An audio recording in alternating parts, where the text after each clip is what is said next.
Shalom jemaat sekalian, merdeka! Hari ini adalah hari ke-21 dari masa 31 hari nilai iman yang dihidupi oleh tokoh pahlawan nasional Kristen Indonesia, yaitu Robert Walter Monginsidi. Kita akan belajar dan meneladani keteguhan beliau, setia sampai mati. Mari kita membaca satu ayat, di mana ayat ini sebagai pegangan Walter Monginsidi. Dalam Wahyu 2 ayat 10. Jangan takut terhadap apa yang harus engkau derita. Sesungguhnya iblis akan melemparkan beberapa orang dari antaramu ke dalam penjara supaya kamu dicobai dan kamu akan beroleh kesusahan selama 10 hari. Hendaklah engkau setia sampai mati dan aku akan mengaruniakan kepadamu mahkota kehidupan. Robert Walter Monginsidi lahir di desa Malalayang, Manado, 14 Februari 1925. Ia adalah putra keempat dari 11 bersaudara. Ayahnya bernama Petrus Monginsidi dan ibunya bernama Lina Suwawa. Walter Monginsidi mempunyai panggilan kesayangan, yaitu Bote. Bote tipe anak yang giat belajar dan membantu orang tua. Kepribadiannya yang tangguh dan pantang menyerah adalah hasil didikan keluarganya yang menerapkan disiplin dan rajin bekerja. Karenanya, tidak heran jika setelah dewasa Walter Monginsidi menjadi sosok yang penuh semangat juang, berkarakter cerdas, dan berkarisma. Bagi Bote, pendidikan sangat penting. Setelah tamat dari HIS setingkat SD, ia melanjutkan studi ke Mulo Brother Don Bosco setingkat SMP di Manado. Setelah itu, Walter melanjutkan pendidikan sekolah pertanian yang didirikan Jepang di Tomohon dan masuk ke sekolah guru bahasa Jepang. Pada usia 18 tahun, ia mulai mengajar di Malalayang, Niwutung, dan Luwuk Banggai. Walter juga pernah bersekolah di SNIP Nasional di Makassar. Sayangnya ia berhenti di tengah jalan karena terjadinya Perang Pasifik. Meskipun demikian, dia tidak hanya berpangku tangan, dia tetap aktif terlibat dalam perjuangan mempertahankan kemerdekaan Indonesia. Pasukan Nika Belanda kemudian mendarat di Makassar dan menduduki beberapa wilayah di Sulawesi, termasuk Ujung Pandang. Ketika Walter melihat Belanda yang masih ingin berkuasa bertindak kejam terhadap rakyat, ia memilih untuk berhenti mengajar dan bergabung dalam barisan pejuang muda Indonesia. Pada tanggal 27 Oktober 1945, Walter memimpin serangan terhadap pos tentara Belanda dalam kota. Perlawanan mereka mudah dikalahkan oleh Belanda. Strategi gerilya yang diterapkan tidak mampu melumpuhkan pertahanan Belanda. Akhirnya Belanda berhasil menguasai kota Ujung Pandang, karenanya pejuang-pejuang mengundurkan diri keluar kota dan memusatkan kekuatan di Pulau Bangkeng. Untuk menyatukan tenaga perjuangan, maka dibentuklah Laskar Pemberontakan Rakyat Sulawesi Selatan pada tanggal 17 Juli 1946. Bote bertanggung jawab untuk menyusun rencana operasi-operasi militer dan bergerak bersama para pemuda. Untuk mengetahui rahasia musuh, tak jarang ia masuk kota dan menyamar sebagai polisi tentara Belanda. Dengan begitu, ia dapat menentukan sasaran serangan. Dengan taktik tersebut, Belanda mengalami kesulitan dan kerugian besar. Pada tanggal 28 Februari 1947, Bote yang sedang melakukan penyamaran ditangkap oleh tentara Belanda dan dimasukkan ke penjara. Tanggal 27 Oktober 1947, bersama rekan seperjuangan lainnya, ia berhasil meloloskan diri melalui cerobong asap dapur. Belanda memberikan iming-iming hadiah bagi siapa saja yang bisa menangkap Walter Monginsidi. Belanda memiliki banyak mata-mata untuk melumpuhkan Walter. Dalam persembunyiannya, Walter berkata, "Tidak ada lagi bantal untuk kubaringkan kepalaku di sini." Tak lama kemudian, Bote kembali ditangkap dan dipenjara. Awalnya Belanda membujuk Walter untuk bekerja sama, namun ia menolaknya. Alhasil, pada tanggal 26 Maret 1949, pihak pengadilan kolonial Belanda menjatuhkan vonis hukuman mati. Walter dieksekusi penembak Belanda pada tanggal 5 September 1949. Saat itu, beliau dalam usia 24 tahun, usia yang masih muda. Saat menunggu waktu eksekusi, beliau menulis beberapa pesan sebagai berikut. 1. Jangan takut melihat masa yang akan datang. Saya telah turut membersihkan jalan bagi kalian, meskipun belum semua tenagaku kukeluarkan.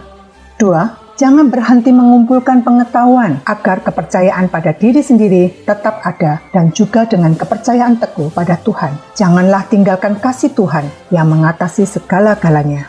3. Bahwa sedari kecil harus tahu berterima kasih, tahu berdiri sendiri, belajarlah melipat kepahitan. Belajar mulai dari 6 tahun dan jadilah contoh mulai dari hal kecil, bersedia berkorban untuk orang lain. 4. Apa yang saya bisa tinggalkan hanyalah rohku saja, yaitu roh kesetiaan hingga terakhir pada tanah air yang tidak mundur sekalipun menemui rintangan apapun menuju cita-cita kebangsaan yang ketat. 5. Memang betul bahwa ditembak bagi saya berarti kemenangan batin dan hukuman apapun tidak membelenggu jiwa.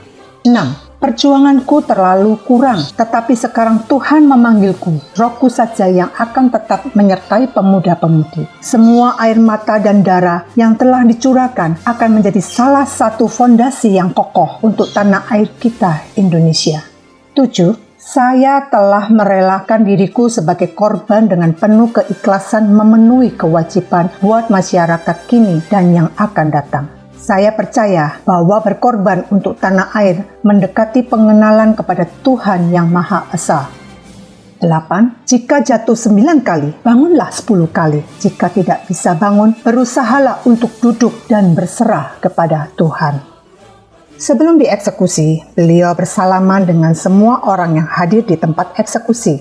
Beliau juga mengatakan pada regu penembak untuk melakukan tugas dengan baik, karena mereka hanya diperintahkan oleh atasan dan memaafkan regu penembak.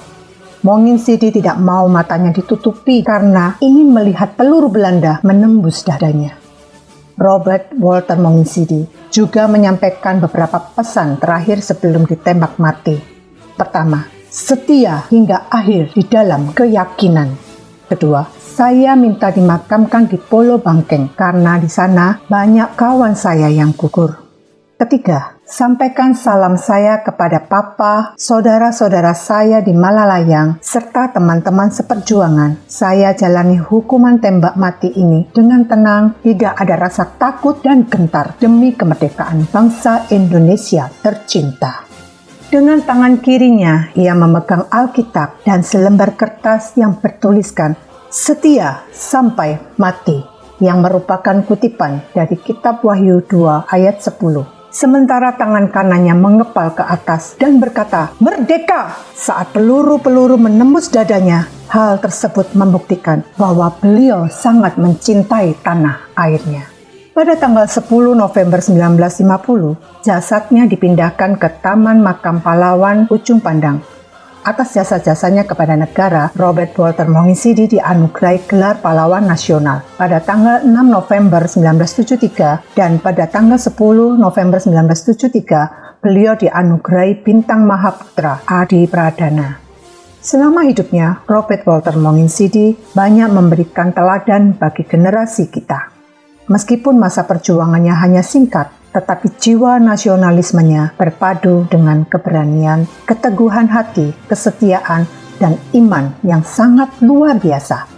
Sikap rela berkorban dan patriotisme yang tinggi, serta semangat untuk meraih pendidikan yang berkualitas dan tinggi, sepantasnya diteladani oleh anak-anak muda masa kini. Imannya yang kuat dalam Tuhan Yesus Kristus juga layak diikuti oleh setiap orang Kristen. Sekalipun harus kehilangan nyawa, ia tetap menjangkarkan imannya di dalam Tuhan Yesus Kristus. Mari Bapak Ibu Saudara, kita sama-sama masuk di dalam doa. Ya Tuhan, Allah Bapa kami yang hidup, tolong mampukan kami meneladani hamba-Mu Robert Walter Monginsidi. Walaupun masa baktinya pada negara hanya singkat, tetapi jiwa nasionalismenya sangat kental yang ditunjukkan dengan keberanian, keteguhan hati, kesetiaan akan negara, dan iman yang kuat akan Engkau, ya Bapa. Sekalipun dalam masa yang sulit dan menderita, mampukan kami terus mendasarkan iman kami di dalam Yesus Kristus. Ajar kami untuk menerapkan salah satu pesan hamba-Mu, bahwa hingga saat terakhirnya tetap berpegang teguh pada Tuhan dan tidak berhenti untuk menunjukkan kesetiaannya pada Tuhan dan negara. Bersatu dalam keberagaman yang ada untuk mengatasi masalah bangsa ini bersama-sama.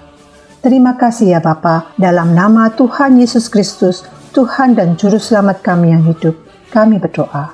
Amin. Sekali merdeka, tetap merdeka. Selamat beraktivitas, Tuhan Yesus senantiasa menyertai dan memberkati kita semua.